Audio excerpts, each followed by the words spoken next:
to see again. Go grab a book and come learn and play my friend. Virtual reading is how we all connect around here. It's story time with Mrs. C again. Go grab a book and come learn and play my friend. Virtual reading is how we all connect around here. Go grab a book and come learn and play, my friend. It's story time with Mrs. C again. Good morning, boys and girls, and welcome to another virtual story time here at the Enfield Library. It's me, Mrs. C, your favorite librarian, here to share another awesome story with you.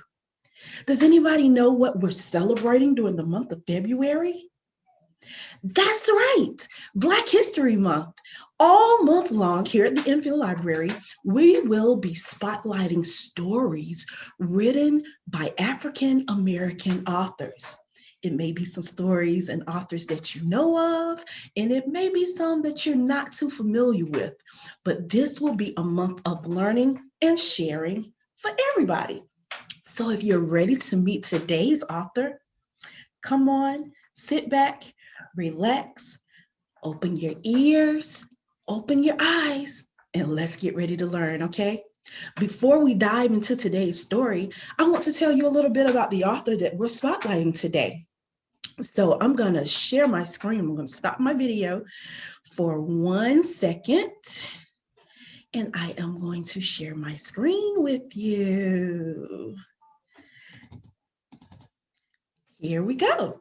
Today, we are spotlighting the author Vonda Michelle Nelson. And Miss Vonda, she is African American, but she also has a little Mexican in her.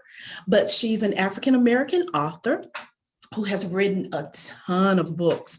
And she's a reporter, she's a teacher, and my favorite part, she is a children's librarian. So she's very familiar with books.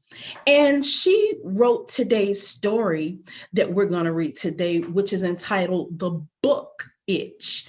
And this book is based off of a true story, and it's based off of the National Memorial African American Bookstore in Harlem.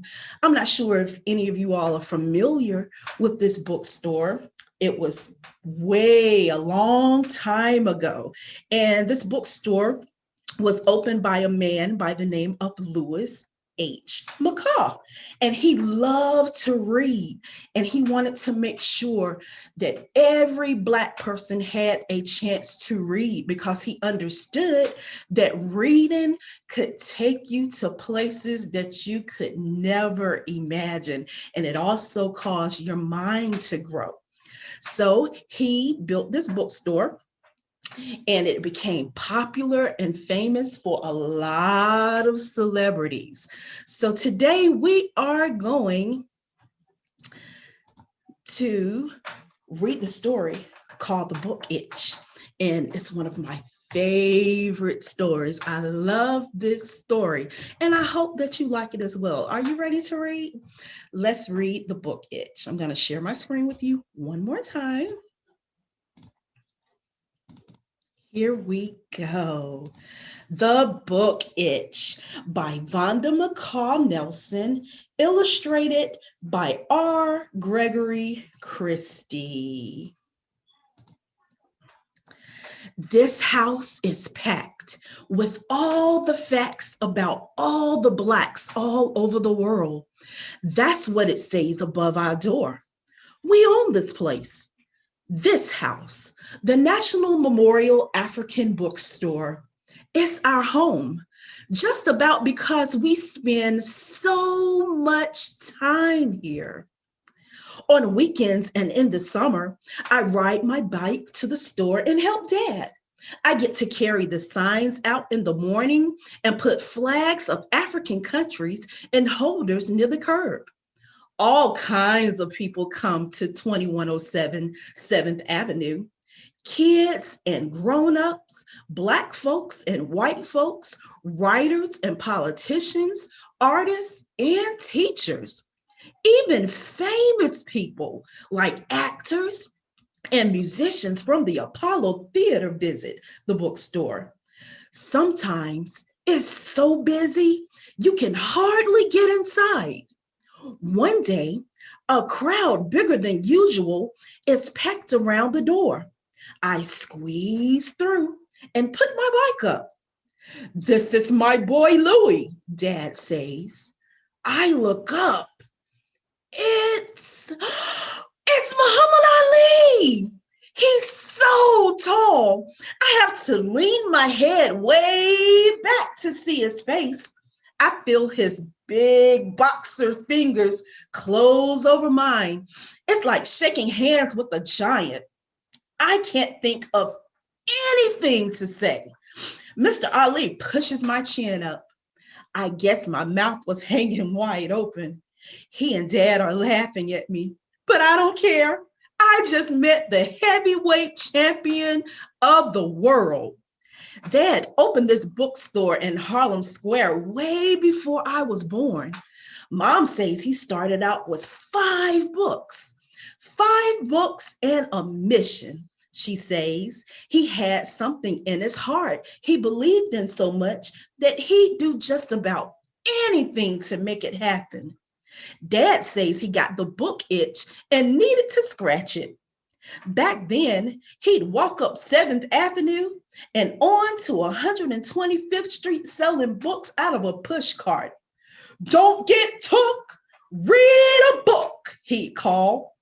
When Dad went to a bank to borrow money to open a bookstore for Black people, the banker said no. He said Dad could have a loan to sell fish and chips or fried chicken, but not books. The banker told him, Black people don't read. My dad believed they would. He washed windows, saved his pennies, and opened the bookstore. He was right. People came and they did read. Now we have about 1,000,000,000 books in the store and more people come every day. They come and they talk, they read, and they buy. Dad doesn't have to sell on the street now, but sometimes we do anyway.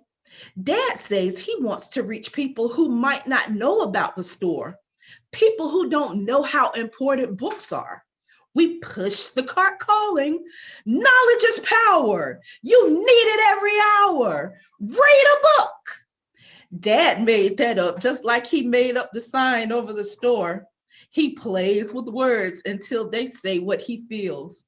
I guess that makes him a poet. Dad's name is the same as mine, Louis McCall, but people call him the professor, even though he didn't go to school much. Dad says he doesn't have college knowledge. He educated himself by reading books and by living. He says, you are not necessarily a fool because you didn't go to school. Can I stay home and read books and learn by living? I ask. You go on to school, Dad says. There are things you can learn from your teachers, but don't you stop thinking for yourself and don't stop asking questions. Me and Dad talk about important things like truth and what it means to be free. Dad says books can help you. Not every book is true, he says, but the more you read, the easier it is to figure out for yourself what is true. Dad lets people read books without buying them. There's a boy who reads in the store every Saturday like it's a library. Dad says books will help him clear the weeds and plant the seeds so he'll succeed. Like I said, Dad's a poet. Customers stay as long as they want, even if it's past closing time. Dad never makes them leave like other stores do. Sometimes Dad locks up so late, he's too tired to come home. He sleeps there with all his books. I don't always understand his poetry, but I like the sound of Dad's words. He calls the bookstore the house of common sense and the home of proper propaganda. Mom says that means the bookstore is a place to find good information and ideas. People come for more than books. They come to talk and to listen. When me and Dad set up the raised platform outside the store, people crowded around. They know there's going to be a rally. News spreads fast. Some people find out from flyers. Most folks hear through the grapevine. I like to stand on the platform and look out. People everywhere. There are some squad cars too, Dad jokes. Anytime more than 3 Black people congregate, the police get nervous. People come to hear about fighting for the same rights white people have. Talk about jobs and voting, about how Black folks should respect and support each other. People shout angry words. They kid around and laugh. Sometimes I don't get why they're mad or what's so funny. Dad talks to the crowd from the platform too. He says Black people need to learn their history by reading books. If you don't know and you ain't got no dough, then you can't go. And that's for sure. The days Mr. Malcolm X speaks, lots of people come. When we first met, Mr. Malcolm shook my hand and gave me the kindest smile. He and my dad are friends. Mr. Malcolm even gets mail at the store. He loves books as much as we do. He says he could spend the rest of his life reading just to satisfy his curiosity. When Mr. Malcolm comes to the store, he sits in the back room and talks with Dad about what he's going to say before climbing onto the platform. The crowd claps and cheers so much, Mr. Malcolm has to wait a long time for them to get quiet before he can say anything. Then when he does, they get riled up all over again. I remember one time he said, "Nobody can give you freedom. Nobody can give you equality or justice or anything. If you're a man, you take it." That really got them going. There are bodyguards watching out for Mr. Malcolm. When I ask Dad why, he says, "Malcolm speaks the truth, and there are people who don't want us to hear it." One cold day, I'm down at Rockefeller Center ice skating with my friends. When Dad comes for me, he says, "Hurry now. I have to get up to the Audubon ballroom. Malcolm's expecting me." I jump in the car and Dad takes me home. Then he speeds off toward the ballroom. While I'm doing my homework, Mom gets a phone call. She covers her face and turns away. Mom hangs up the phone and looks at me. "Malcolm." Her eyes are wet. She can't talk for a minute.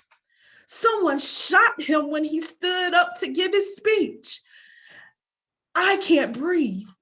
Mom opens her arms. I run to her. "Don't worry," she says. "Your father is coming home." In, out. I'm breathing again. Later, I hear Dad's key in the door. He hugs Mom and me and sags into his chair. He takes off his glasses and cleans them. "At last," he says. "When I got to the ballroom, everybody was rushing out screaming and hollering. I went inside and there he was, lying dead." Dad kind of shivers. I was supposed to be sitting right beside him. I'm glad he wasn't. I'm sad they killed Mr. Malcolm, but I'm glad my dad is all right. I'm glad I went skating and dad came to get me. I'm glad. After I go to bed, dad sits in the living room crying in the dark. I never heard dad cry before, and I don't know what to do. I can't keep from crying too.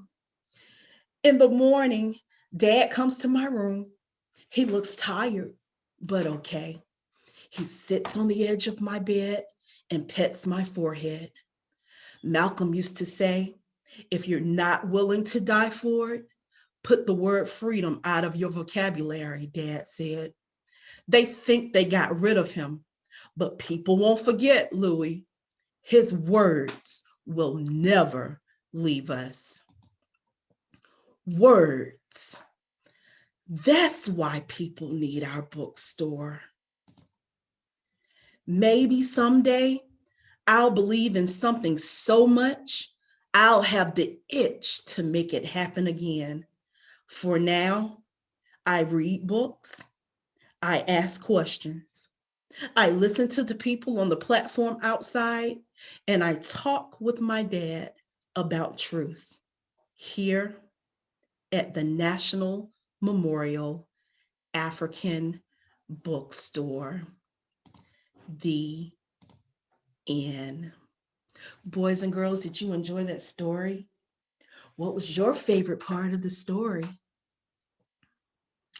You know, my favorite part is when the little boy really understood why the bookstore was so important to his father. Words. Words carry power. And the more words you read that are in a book, you can go really far. Don't ever let anybody hold you back from succeeding and learning more things, because the more you learn, the more you grow.